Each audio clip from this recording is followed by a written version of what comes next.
fight over a mental health group home coming to a Little Rock neighborhood. Last month, we told you about neighbors in Pecan Lake.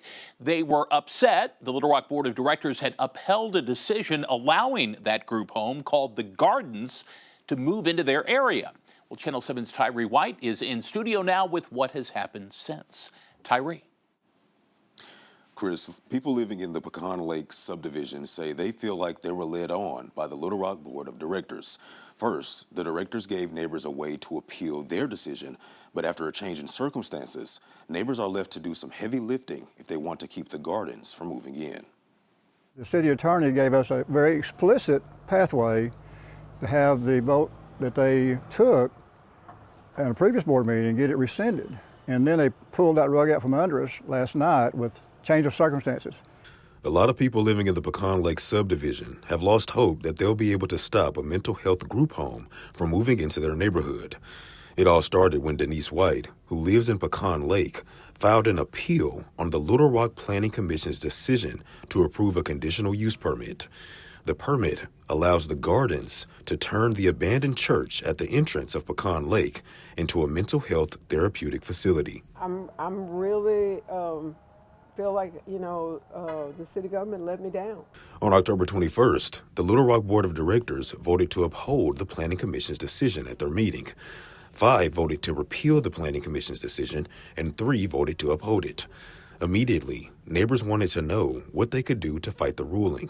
Mayor Frank Scott Jr. told them, "You'll have to talk to one of the absent bodies who may not be here, would have to visit with someone to get them to rescind their vote at the next meeting.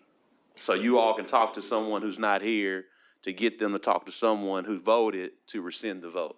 But it would have to be not of the 5, it would have to be of the 3.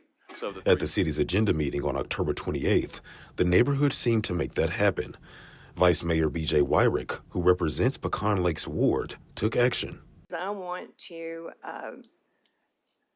give notice that I want to rescind the vote, and that should happen on next Tuesday. Because of Wyrick's action, the board was set to vote last night on whether to cancel their last vote on White's appeal. We thought we were on our way to succeeding and protecting our neighborhood from a business that shouldn't be here. Yep. But come time for the next meeting, The applicant closed the property, so that was circumstances changed. Wyrick says she could put the vote to rescind on last night's agenda only if the circumstances of the appeal didn't change. But 2 days after she did that, the Gardens purchased the property and stopped another vote from happening. The purchaser of the property changed their circumstances from having a potential purchase to having an actual purchase based upon the actions of the board in granting the zoning.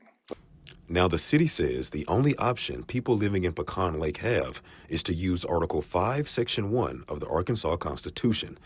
They'll have to get 15% of all the voters who voted in the last mayoral election to sign a petition in their favor. That's over 63,000 voters, which means they need over 9,000 signatures in less than 2 weeks. See this house? You think I can lift it?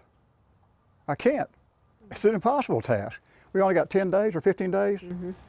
And I'm not, I really don't trust that even if we got it, they wouldn't come up with something else. At this point, I don't trust them. Now, the petition is the neighborhood's last chance to stop the Gardens from moving in. We reached out to the Gardens co-owner, Georgia Johnston. She says, quote, "We're looking forward to providing quality care to our most vulnerable citizens and remain committed to being a good neighbor in Pecan Lake and the surrounding community," end quote. On your side, I'm Tyree White.